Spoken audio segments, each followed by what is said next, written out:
Halloween weekend is upon us. We're going to tell you how Greenville is preparing for the holiday. We also have a special guest in the studio to talk about what you need to know about Halloween costumes. Later, Kai joins us with sports. Thank you for tuning in to today's show. I'm Jessica Gribben. 2 men are dead following a car accident that occurred over the weekend. The accident happened around 5 p.m. at the bridge on US 264 near Sunchase Apartments. Greenville police say a van containing 2 males slid off the road, collided into a guardrail, and flipped down the embankment between the 2 bridges. Police also say that alcohol and speed are suspected to be contributing factors in the accident, but they are still waiting on a medical report from the medical examiner's office. Emergency responders transported the driver of the vehicle to Vidant Medical Center for life-threatening injuries, where he later died. The passenger of the vehicle died at the scene of the accident. Police are currently withholding the names of the victims until the next of kin can be notified. Last year, Halloween at ECU made headlines as violence, vandalism, and destruction took over. This year, residents of Riverwalk Townhomes and ECU police say Halloween will be a little different. Here's TEC-TV reporter Ashley Bowles with the story.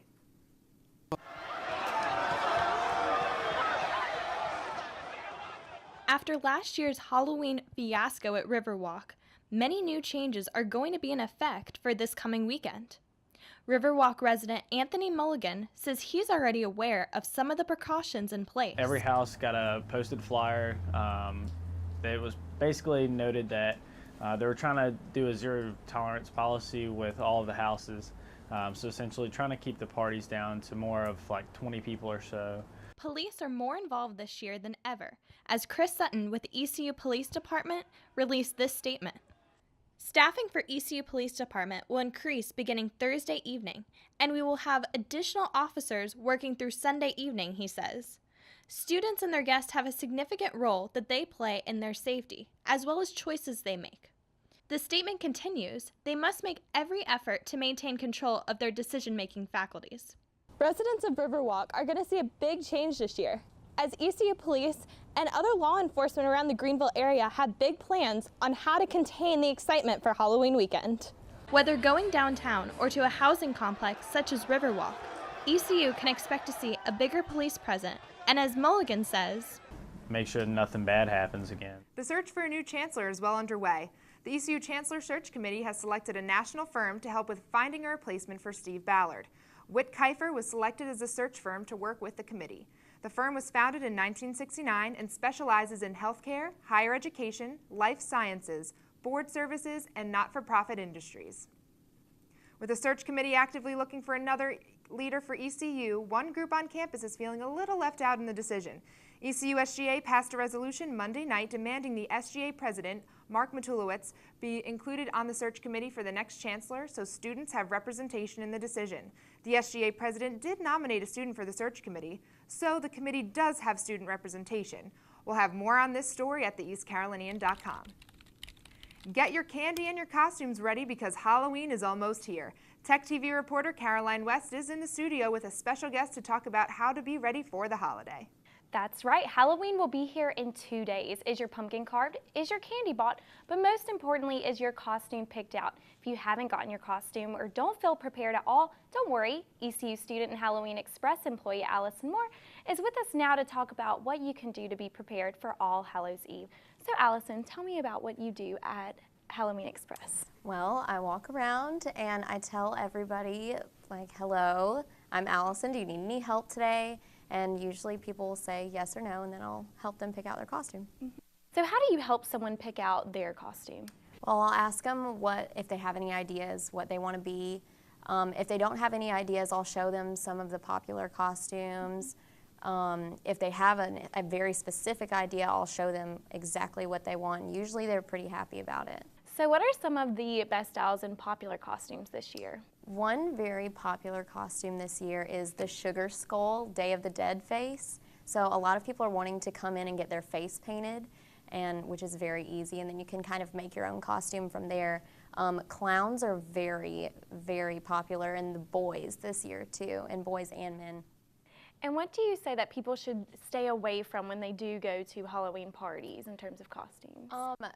Probably kind of like capes and stuff and accessories if you have them. Like, you don't want to set them down and forget them. So I kind of try and steer clear from telling people, oh, buy extra things. just because you don't want to lose them. I know I wouldn't. And is there enough time to get your costume for Halloween? Of course, always time to go get a costume. We're open until the 1st. And lastly, what do you love about Halloween? I love that you can be whatever you want to be. It's so much fun. All of the fake blood you can use, how many decorations you can put up, it's all so much fun. It brings out the best in people. So thank you, Allison. We would like to know what you wear this Halloween. You can tag us on Facebook and Instagram or tweet us your pictures. For information on Halloween events, check out theeastcarolinian.com. Back to you, Jessica. Before you indulge in your sweet treats this weekend, we want to share a list of the worst candies you can eat. Candy corn, Reese's peanut butter cups, taffy, and Mounds are the worst candy for your health. Interesting. But that's not the only thing bad for you.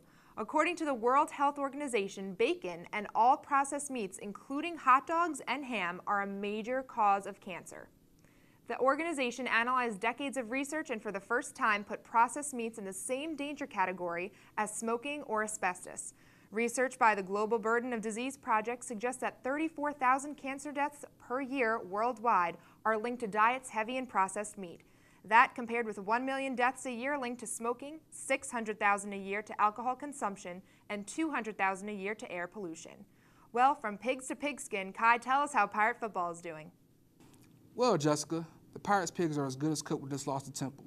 My fellow Texpert Tyler will be here a little later to discuss football and the season ahead. But first, we shall begin the plug for ECU athletics and for our viewers. And we will get off to a running start with cross country. The cross country team will host the AAC conference tournament this weekend. On the women's side, look for a big performance from the Pirate superstar Caroline Reiser. She's a PTP, or primetime performer. She's led the Pirates in times nearly all year, and I expect nothing different from her around this time around. On the men's side, look for Jorge Montez to step up as he's been the top performer for the Pirates all year. And now we dive high, we swim hard. You know it's swimming. Last weekend was a great weekend for the Pirates as they swept the Beach Lovers from UNCW. The men's team won with a score of 203 to 136, and the women won 212 to 130. The first half of the meet happened in Wilmington on Friday, and then the teams came to Greenville Saturday. I guess that's what happens when the Seahawks crash onto the Pirate ship. They get fried. Now we shall drop a forehand and go to the tennis courts where the women's Pirate team sent Nicole LaDuca and Celia Ruiz to ITA Carolina Regional last weekend. It was a quick weekend for both in the singles competitions. They both lost in the first round. But they did win one as a doubles pair before being eliminated by UNC pair Jessie Annie and Katie Viale. LaDuca and Ruiz will get to rejoin their team this weekend as the team travels to Conway, South Carolina to play in the Coastal Halloween Invitational. Staying with tennis but changing genders, the men's team had a tough weekend as well. The team won a collective 10-11 at the NC State Fall Tournament. And now we're going to kick it over to soccer where the team made it to the AAC Conference Tournament. They limped in, but they are in. The Pirates dropped senior night this Friday to Tulsa 2-1, making Sunday bout with the Memphis Tigers a win or go home.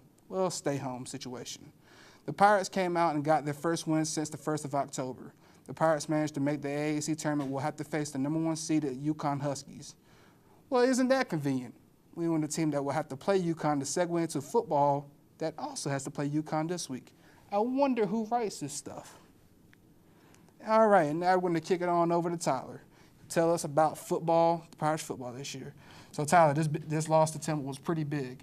It was. They were so close. They were leading late in the fourth quarter, 6 minutes to go. Temple got the ball. They drove 71 yards, 7 plays for a touchdown, took a 17-14 lead.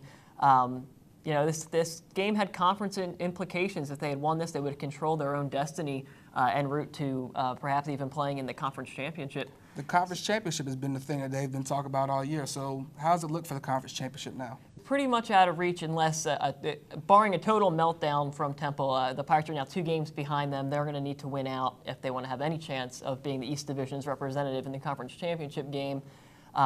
The Pirates have some winnable games left on their schedule, so it's not impossible. They play Connecticut this week, and they play USF at home before finishing off with UCF on the road and Cincinnati at home. All winnable games. They could easily go 8-4, as quarterback Blake Kemphead had stated was his goal. They go 8-4. They have a better record than they did last season. All right. So now you're going to tell us a little bit about last week's game. East Carolina came up 3 minutes short in its quest to knock off the undefeated Temple Owls on Thursday night. Leading 14-10 with just over 6 minutes remaining in the fourth quarter, ECU's defense took the field needing one more stop to get the Pirates a hard-fought victory. Instead, Temple quarterback P.J. Walker took the Owls 71 yards down the field. He connected with wide receiver Robbie Anderson for the go-ahead score, with 3:31 remaining in the game. ECU got the ball back on its own 25 but never came close to threatening. After an intentional grounding call against quarterback Blake Kemp, Temple's defense held firm and forced the Pirates to punt. Worth Gregory's kick was blocked and recovered by Temple on the ECU 15, where running back Jahad Thomas ran for a 14-yard touchdown. The score put the Owls up 24-14 with just 2 minutes to go, essentially putting away the game. James Summers started at quarterback for ECU, but was replaced by Blake Kemp after his first 2 drives stalled early. After Davis Plowman missed a 40-yard field goal on his first drive, Kemp led consecutive touchdown drives. Chris Harrison capped off the scoring drive with a 1-yard run, his 7th of the season, and wide receiver Quay Johnson caught his first touchdown of the season, giving the Pirates a 14-10 lead heading into halftime. The Pirates' defense shut out Temple in its third quarter, its front seven containing Temple star running back Jahad Thomas. P.J. Walker struggled to get anything going in the passing game, finishing the game with just 250 yards. 2 ECU turnovers were negated thanks to the defense. A Kemp third-quarter interception and a fourth-quarter fumble by running back Anthony Scott resulted in missed field goals. Still, the consecutive dynamic performance from the defense was not enough to earn the conference win. Kemp's offense was shut out in the second half for the first time since the Pirates played UNC in 2012. James Summers re-entered the game late in the fourth quarter, but he too failed to move the Pirates up the field. The loss put the Pirates 2 games behind Temple in the American Athletic Conference East Division standings. They'll need a miracle to have a chance at playing in the conference title game, and will continue their quest this Friday night when they travel to Storrs to take on Connecticut. The Huskies are 3-5 this season compared to ECU's 4-4 mark, and are just 1-3 in conference play. The Pirates are currently listed as 1-touchdown favorites. Thank you for checking out today's show. During the weekend, check out the East Carolinian online and on social media for all Halloween updates. We'll see you next week.